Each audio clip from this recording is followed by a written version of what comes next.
Sejam bem-vindos também o pessoal do YouTube que vai acompanhar com a gente agora esse fragmento número 1. Meu nome é Natália Mello, eu sou psicóloga, jornalista, e esse aforismo nós vamos falar sobre o conceito de deusa no panteão egípcio e grego.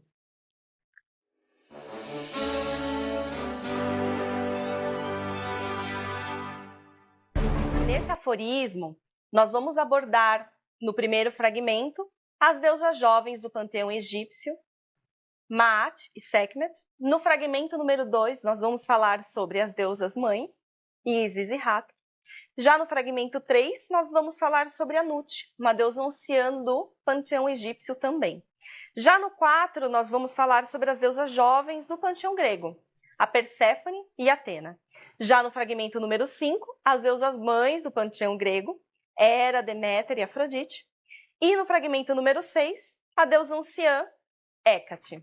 No quemetismo, a religião politeísta do Antigo Egito, nós classificamos Maat e Sekhmet como jovens, astutas, guerreiras e filhas. Normalmente, elas são classificadas dessa forma porque elas não tiveram nenhum homem na sua vida. Elas são virgens. Ou ainda que se elas não fossem virgens, o amor, a maternidade e o respeito pelas almas não fazem parte da história delas. E uma dessas deusas seria a Maat, que é considerada a deusa da justiça para os antigos egípcios, que é a deusa que rege a igualdade e a ordem no caos. Maat, ela é filha de Ra, e Ra criou ela de uma forma sozinho, de uma forma muito autônoma. Ele fez uma magia chamada Reca, e por meio dessa magia ele deu luz a Maat para que ela fosse o seu olho na terra. Alguns teóricos consideram Maat, inclusive, como o próprio Sol, porque o Sol, seria o olho de Ra em cima da Terra. Logo que foi criada, Maat trouxe ordem no caos e deu sentido ao universo que antes era extremamente caótico e não tinha nenhuma lei, nada que o regia. Dessa forma, ela criou 42 leis que deveriam ser seguidas pelos quemetistas para obter coesão familiar e social. É como se Maat ela trouxesse as leis que regiam aquela sociedade. Então, toda a sociedade ela foi construída com base nessas leis e, dessa maneira, as relações elas também eram regidas por elas.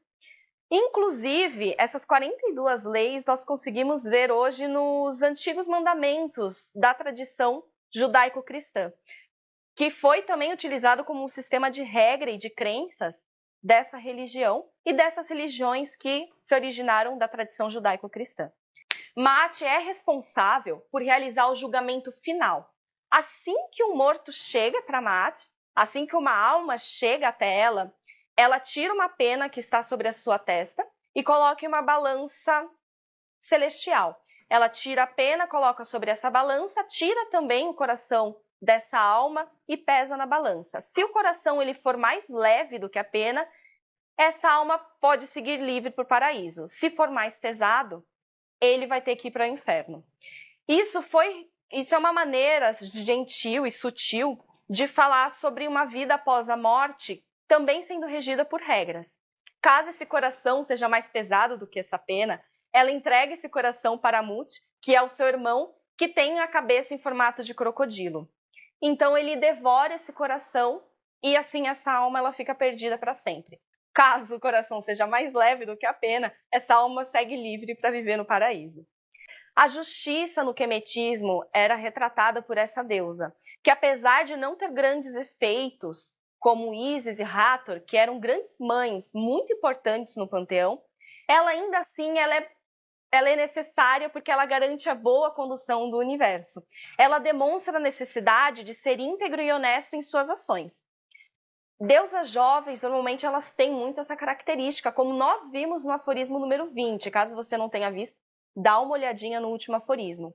Porque as deusas jovens, elas regem a moralidade da sociedade. Elas são astutas e guerreiras, sim, só que elas fazem parte de um sistema de regras da sociedade. E agora eu vou ler um trecho para vocês, indicando como que Maat era retratada e o que ela significa hoje em dia também. Como acontece com a maioria das mulheres, seu trabalho essencial não era super glamuroso, nem amplamente reconhecido com prêmios, mas sim um trabalho oculto.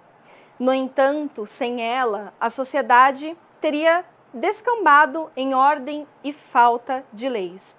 Ela pode ter ficado em relativa obscuridade, mas mulheres que hoje em dia têm papéis semelhantes e pouco recompensadores estão buscando reconhecimento.